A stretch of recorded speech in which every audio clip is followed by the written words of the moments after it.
Hello everyone and welcome back to my YouTube channel. আজি মই লৈ আহিছোঁ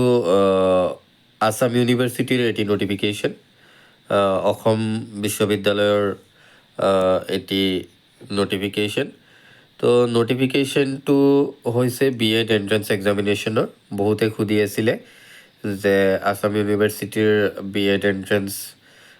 এক্সামৰ অনলাইন ফৰ্ম ফিল আপ কেতিয়াৰ পৰা ষ্টাৰ্ট হ'ব চ' ইতিমধ্যে নটিফিকেশ্যন ওলাইছে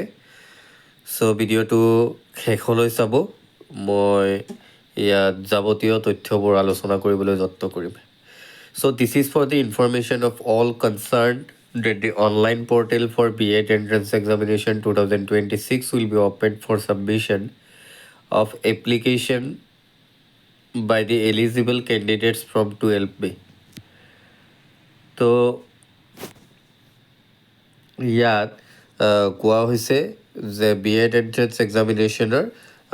ফৰ্ম ফিল আপ ইতিমধ্যে আৰম্ভ হ'ব অৰ্থাৎ কাইলৈৰ পৰা আৰম্ভ হ'ব একচুৱেলি আৰু ইয়াৰ ডেডলাইন থাকিব 26 মে'লৈকে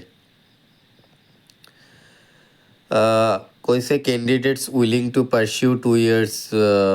BEd course for the session 2026 to 2028 in the teachers training colleges institutes affiliated under Assam University should apply only through the Assam University online admission portal for appearing the BEd entrance examination. যদিও অসম ইউনিভাৰ্চিটিৰ আণ্ডাৰত বেলেগ affiliated institution আছে তথাপিও কি কৰিব লাগিব আছাম ইউনিভাৰ্চিটিৰ যোনটো ৱেব পৰ্টেল আছে তাতে অনলাইন এপ্লিকেশ্যন ছাবমিট কৰিব লাগিব আৰু ইয়াত অনলাইন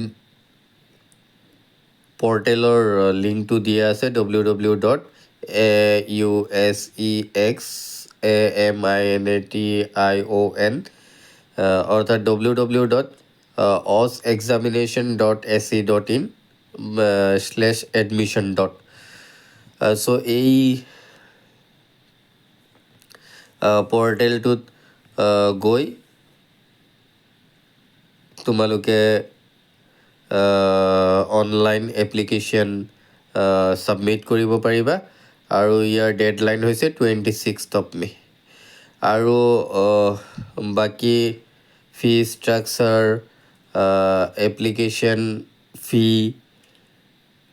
এইবোৰ জানিবলৈ তোমালোকে কমেণ্ট বক্সত জনাবা we will try to answer you all thank you so' much for ৱাচিং আৰু যদি ভিডিঅ'টো ভাল লাগিছে চেনেলটো ছাবস্ক্ৰাইব কৰি ৰাখিবা আৰু লগৰ বন্ধুবৰ্গৰ লগত শ্বেয়াৰ কৰিবা থেংক ইউ এগেইন